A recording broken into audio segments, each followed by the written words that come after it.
According to reports, Elon Musk is under the influence of Vladimir Putin. What a shock. On this podcast, we have been saying that because of his behavior, because of his alliance to Putin, because he bought Trump's presidency. Of course, he has personal gain. But now we have reports that there is evidence that Elon Musk is under the influence of Vladimir Putin. Here we go. So we have a former FBI agent arrested and now out on a $100,000 bond for attempting to make the public aware of Russian intelligence operation that brought Peter Thiel and Elon Musk under the influence of Putin. This surprises me zero. This is a man that has absolutely no empathy. In fact, he went on a podcast and said how empathy is bad. He owns Donald Trump. He bought him. He paid for him. Now we find out, which is not hard to figure, that Mr. Sig Heil is under Putin's influence. The next one I think is equally as interesting. Here we go. In addition to Musk, PayPal founder Peter Thiel was also said to have been a target of Russian intelligence. When asked whether there was an Russian operation targeting Musk and Thiel, Buma said, yes, there's absolutely evidence for it. Okay, let me tell you why I think this is so important. If you remember, Peter Thiel has made it very clear he does not believe in democracy. He thinks that elites should be in control of the masses because they're smarter. You might also remember before J.D. Vance went to work for Peter Thiel, not only did he not wear eyeliner, he also believed that Trump was America's Hitler. So he gets yassified by Peter Thiel. He comes out with eyeliner galore, and now he thinks Trump's the greatest thing since sliced bread. He hates immigrants. Like, this all goes together. So now there is evidence of what we have been saying from jump. Something is not right. Putin seems to be in charge. And obviously, he's going to be arrested for saying this, because anything that goes against the Trump administration, I mean, you can't do that. So that is just super, super important. We need to continue to be aware of that.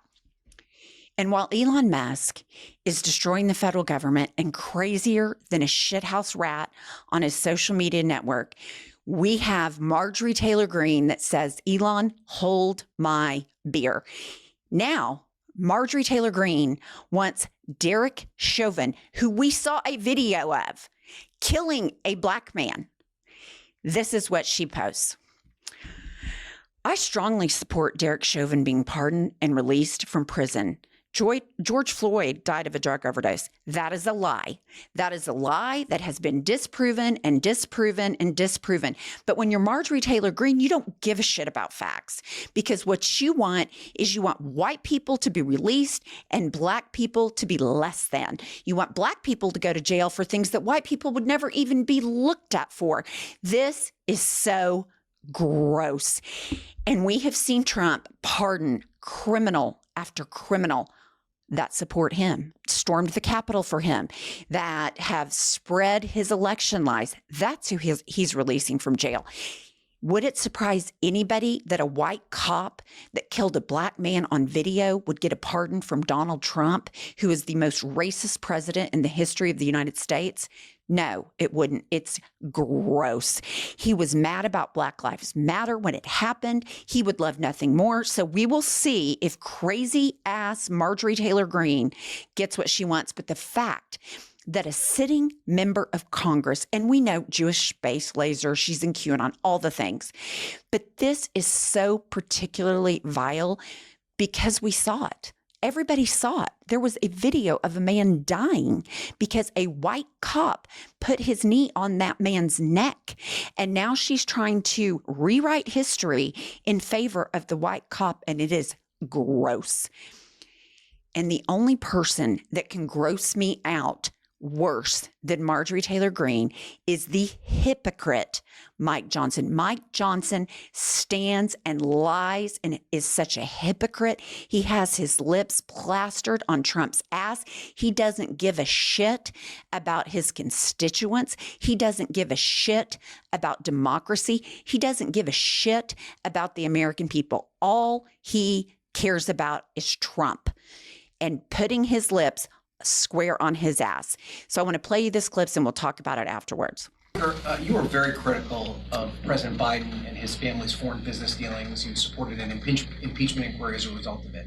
Are you equally concerned about President Trump's family's business dealings, especially given the fact that he is in a region now where his family has billions of dollars in investments in Doha and Saudi Arabia, and the fact that he has a crypto business now where he's auctioned off access to the White House for the highest bidder in his meme?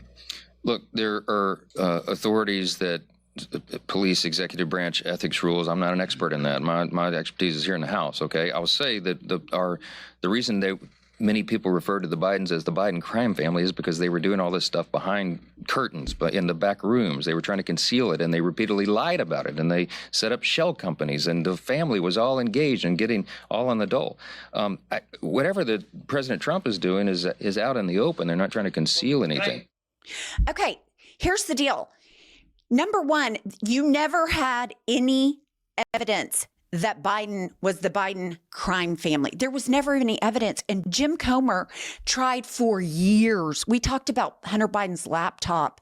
We've talked about it for almost a decade. Since 2016, we've been talking about.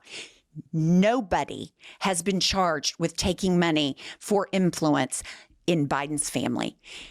And so what you're telling me, Mike, is as long as you grift and you're corrupt in real time and you don't try to hide it, that it's not corruption, that the billions of dollars for access to the White House, because he said, I'm going to give the next so many investors in my meme coin access to the White House, because he has said, invest in my meme coin. It's obvious I'll give you whatever you want. Oh, Qatar wants to give me a plane? That's great.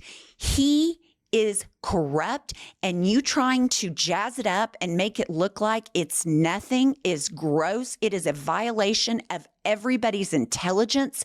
It is corruption 101, and you know it.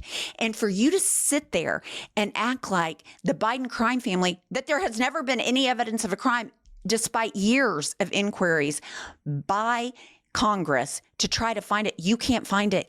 And we have Trump in real time grifting, using his influence in the White House. I mean, look no further than Syria. We want to build a Trump hotel in Damascus. Okay, great. No more economic sanctions on Syria. This man has compromised national security, the American brand. He has gone away from our allies for money to enrich himself and his family because he is president. He is exchanging money for power. And Mike Johnson says it's okay because A, it's Trump. I dare say that if this were a Democratic leader, he would be leading the charge for impeachment. This is gross. It is a double standard. It is hypocrisy 101. He is the absolute worst.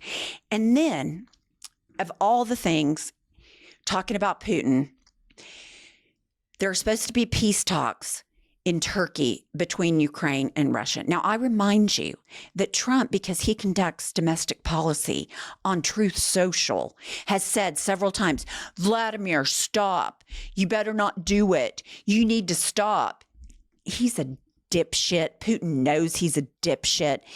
So Zelensky goes to Turkey to conduct these peace talks.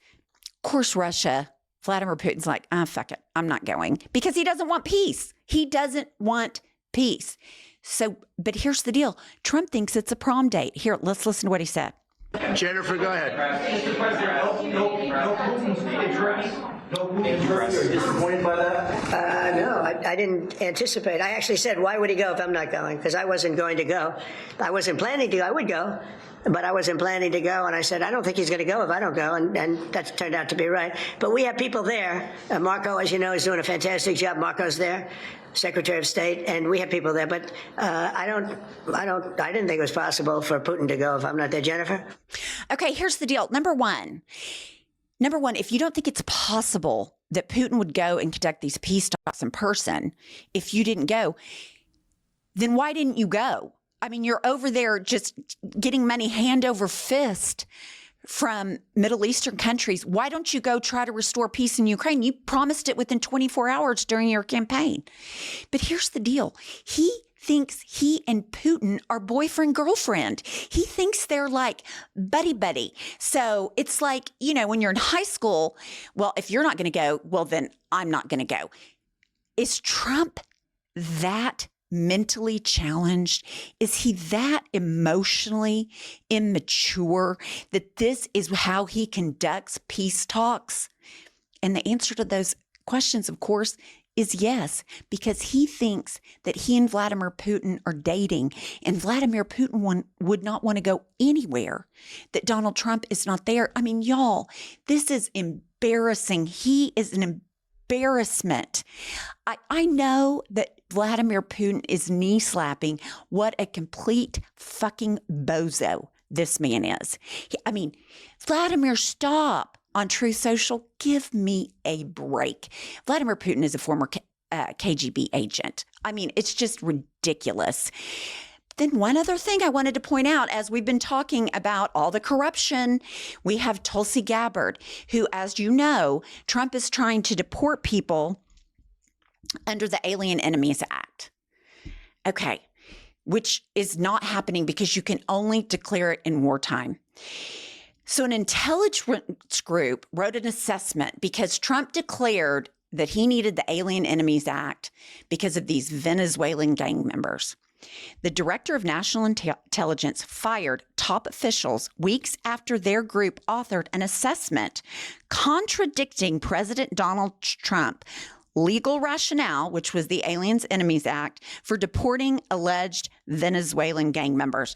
So, as we know, if you go against this administration, whether you work for the administration, whether you're an inspector's general, whether you're an air traffic controller, whether you are a member of the intelligence community, if you do not sit with the company line, if you do not toe the company line, you're gone. They have no place for anyone other than loyalists to them and their fascist authoritarian leader, Donald Trump, who is a complete bozo. Keep coming with the news. Subscribe. We've got to stay in the resistance.